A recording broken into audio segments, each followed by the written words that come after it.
虎刚刚开演的第一段，更是离谱至极。我为什么说离谱至极？下午开演的那一段，我可以负责任的跟大家报告啊，在作证的不是朱雅虎，在作证的是检察官自己。检察官透过预测的方式，讲了一大段话以后，问朱雅虎说：“就是这样，对不对？就是这样，对不对？”检察官不是在问案，检察官是把他要说的话塞到朱雅虎的嘴巴里面去，要朱雅虎说是。我从来没有看过检察官问案可以遏制到这种程度。我具体的讲，当初检察官起诉说给台湾民众党那210万，210万，有3个人，有7个人各捐30万，是给柯文哲的汇款，大家还记得这件事吧？对。第一次，朱雅虎被威胁、被诱导的时候，他把他威胁诱导成说，这210万，7个人各捐30万，是为了要答谢，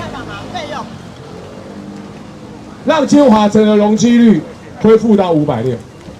但问题是什么？问题是检察官回去发现时间斗不起来。为什么时间斗不起来？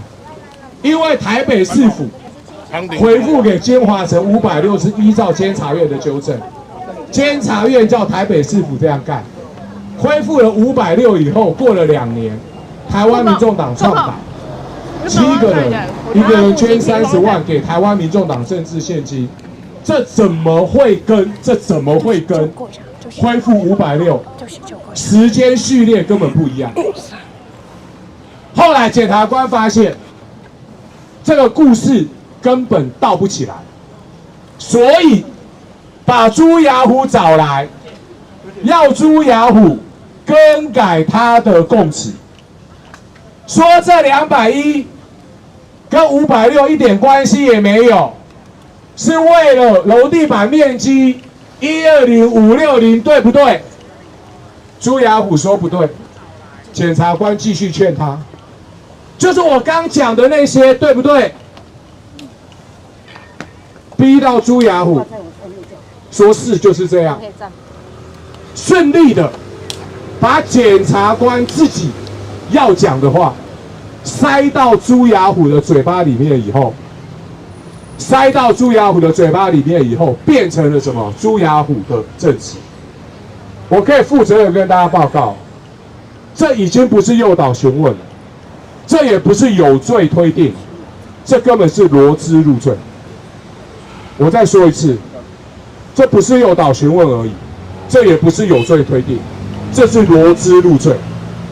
检察官自己脑袋里面想了一个柯文哲的犯罪，然后呢，要朱雅虎配合他，把检察官自己讲的话变成朱雅虎的证词，达到什么？达到罗织入罪的目的。我知道，我这样形容，大家不容易听懂，所以我再说一次。台北地检署觉得我刚刚说，这已经不是有罪推定，这是罗织入罪。台北地检署如果觉得我做的不对，把录音档放出